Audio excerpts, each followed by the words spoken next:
Hey guys, in this video I will show you how to favorite and unfavorite fruit in Grow a Garden on console. Alright, let's begin.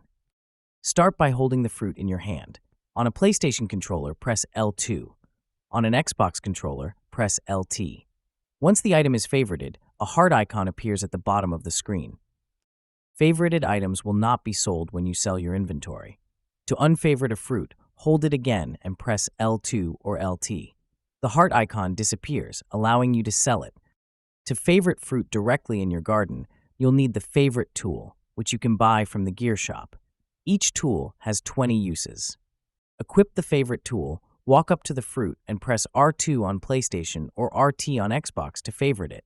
This uses up one charge of the tool. Once favorited, the fruit cannot be collected. To unfavorite it again, hold the Favorite tool and press R2 or RT. This also consumes one use. The fruit will now be collectible again. So that's basically how you can favorite and unfavorite fruit in Grow a Garden on console. And that's it for this video. If you find this helpful, consider subscribing and giving this a big thumbs up. Thanks.